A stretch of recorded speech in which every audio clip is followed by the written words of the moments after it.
நம்ம எல்லார்கிட்டயும் ஸ்ட்ராட்டஜி இருக்கு. எல்லாரும் நம்ம பேக் டெஸ்ட் பண்ணி பார்க்குறோம். ஆனா, எந்த காரணத்தினால எல்லாராலயும் ட்ரேடிங்ல வந்து சக்சஸ்ஃபுல்லா இருக்க முடியலங்கிறதுக்கு ஒரு சைக்காலஜிக்கல் ரீசன் இருக்கு. ஒரு அண்டர் வாட்டர் பீரியட் இன் ட்ரேடிங் அப்படின்னு சொல்லுவாங்க. இந்த அண்டர் வாட்டர் பீரியட் என்னன்னா, இப்ப நீங்க ஒரு 1,00,000 கேப்பிட்டல் வச்சிருக்கீங்க. ஒரு 10 டேஸ்ல வந்து உங்களால அத ஒரு 4% வந்து இன்கிரீஸ் பண்ண முடியுதுன்னு வச்சுக்கலாம். அ ₹4,000 வந்து 1,00,000ல வந்து நீங்க ப்ராஃபிட் பண்ணிட்டீங்க. அதுக்கப்புறம் என்ன ஆகும்னா, அதுக்கு 10 நாளைக்கு அப்புறம் அந்த 4,000 வந்து நீங்க அதுல 2,000 வந்து லாஸ் பண்ணிடுவீங்க. அதுக்கப்புறம் ஒரு ₹1,000 லாஸ் பண்ணிடுவீங்க. இப்படியே ஒரு 3 மாசத்துக்கு வந்து அந்த 4,000த்துக்குள்ளேயே தான் நீங்க ட்ரேட் ஆகுறீங்களே தவிர, அந்த 4,000த்துக்கு மேல வந்து உங்களால வந்து ப்ராஃபிட் பண்ண முடியல. In fact over a period of time ஒரு 3 மந்த்ஸ் கேப்ல நீங்க எடுக்கிற 4,000த்தையும் நீங்க லூஸ் பண்ணிட்டு -2,000 -1,000ங்கிற ரேஞ்சுல வந்து வந்துடுறீங்க. இத மாதிரி ஒரு 3 மாசம் நீங்க தொடர்ந்து ட்ரேட் பண்ணினீங்கன்னு சொன்னா, அந்த ட்ரேட் பண்ணின பீரியட்ல உங்களால இனிஷியலா எடுத்த 4,000 ப்ராஃபிட்டுக்கு மேல உங்களால வந்து பண்ண முடியலன்னா, இந்த பீரியட வந்து அண்டர் வாட்டர் பீரியடுன்னு சொல்லுவாங்க.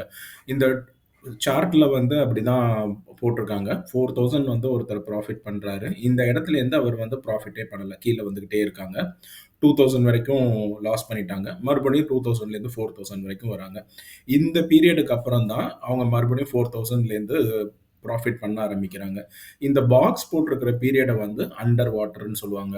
எந்த ட்ரேடரால இந்த அண்டர் வாட்டர் பீரியட்ல கான்ஃபிடென்ட்டா நம்ம எடுத்திருக்கிற ஸ்ட்ராட்டஜி, நான் பேக் டெஸ்ட் பண்ணின லாஜிக் எல்லாமே வந்து கரெக்ட்ன்னு ஃபீல் பண்ணி, எந்த அளவுக்கு அவங்க மேலயும், அவங்க ட்ரேடிங் மேலயும் அவங்க நம்பிக்கை வைக்கிறாங்களோ, அவங்களால மட்டும் தான் சஸ்டெயின் பண்ண முடியும் ட்ரேடிங்ல. நெறைய பேரால பண்ண முடியாததுக்கு ரீசன் வந்து, இந்த அண்டர் வாட்டர் பீரியட்ல அவங்களோட கான்ஃபிடென்ட் வந்து அவங்களுக்கு போயிடும். வேற ஒரு ஸ்ட்ராட்டஜிக்கு போயிடுவாங்க. அது கொஞ்ச நாள் வேலை செய்யும். அதுக்கப்புறம் அதுவும் அண்டர் வாட்டர்ல வந்து போயிடும். ஸோ நீங்க தெரிஞ்சுக்க வேண்டியது என்னன்னா, அண்டர் வாட்டர் பீரியட்ல இருக்கும்போது, நீங்க எப்படி வந்து உங்கள பிரிப்பேர் பண்ணிக்க போறீங்க? அந்த அண்டர் வாட்டர் பீரியட்ல ட்ரேடிங்க ஸ்டாப் பண்ணாம, மறுபடியும் ட்ரேட் பண்ணி, அந்த அண்டர் வாட்டர் பீரியட்லேருந்து நீங்க வெளிய வர அளவுக்கு உங்களுக்கு வந்து கான்ஃபிடென்ட் இருக்கணும். இந்த விஷயத்த நீங்க பேக் டெஸ்ட் பண்ணி பார்க்கும்போதே நெறைய மெட்ரிக் இருக்கு. உங்களோட ஸ்ட்ராட்டஜி வந்து எவ்வளோ தூரம் வந்து அண்டர் வாட்டர் பீரியட்ல இருக்குங்கிறத அதுவே சொல்லும். நீங்க அதெல்லாம் ரொம்ப டீப்பா அனலைஸ் பண்ணினா மட்டும் தான், நீங்க கண்டுபிடிச்சு வச்சிருக்கிற ஸ்ட்ராட்டஜில வந்து உங்களால பெட்டரா வந்து பெர்ஃபார்ம் பண்ண முடியும். நான் பண்ற ஸ்விங் ட்ரேடிங்ல எனக்கு 44% வரைக்கும் ஒரு சில ஸ்டாக்ஸுக்கு வந்து ட்ரா டவுன் காட்டியிருக்கு. ஓவராலா என்னோட போர்ட்ஃபோலியோ வந்து 30%க்கு மேல கீழ வந்திருக்கு. அந்த 30%லேருந்து மறுபடியும் நான் எப்போ வந்து மேல வரேங்கிறதுக்கு எனக்கு ஒரு 6 மாசம் பீரியட் வந்து ஆகும். இத நான் கான்ஃபிடென்ட்டா ட்ரேட் பண்ணும்போது மட்டும் தான், என்னால வந்து obviously over a period of longer duration வந்து என்னால சஸ்டெயின் பண்ண முடியும். நான் ப்ராஃபிட்டபிளா இருக்க முடியும்.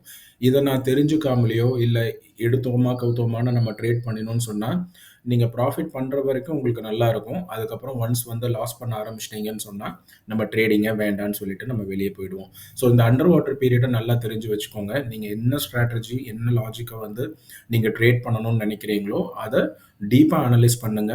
உங்களோட ஸ்ட்ராட்டஜி எத்தன மாசத்துக்கு வந்து அண்டர் வாட்டர் பீரியட்ல இருக்குன்னு பாருங்க. அது 6 மாசம் இருக்கலாம், 3 மாசம் இருக்கலாம். ஒரு சில ஸ்ட்ராட்டஜி வந்து 8 மாசம் வரைக்கும் இருக்கலாம். நான் வந்து மினிமம் ஒரு 3 மந்த்ஸ்லேருந்து ஒரு 5 மந்த்ஸ்க்குள்ள ட்ரா டவுன் இல்லன்னா இந்த அண்டர் வாட்டர் பீரியட் வந்து எந்த ஸ்ட்ராட்டஜிக்கு வந்து வொர்க் அவுட் ஆகும்னு தெரியுதோ, அத மட்டும் தான் நான் ட்ரேட் பண்ணுவேன். இங்க எப்பயுமே வந்து ட்ரா டவுனே இல்லாம எந்த சிஸ்டமும் கிடையாது. எல்லா சிஸ்டம்லயும் வந்து ட்ரா டவுன் இருக்கு. அந்த சிஸ்டமுக்கு நீங்க அடாப்ட் ஆயிக்கணும். அடாப்ட் ஆனதுக்கப்புறம் அத எப்படி ட்ரேட் பண்ணணுங்கிறது உங்களுக்கு தெரிஞ்சிருக்கணும். இதுதான் இந்த வீடியோல நான் சொல்ல வரணும்னு நெனச்சேன். நாளைக்கு வேற ஒரு வீடியோல உங்கள சந்திக்கிறேன். Thank you.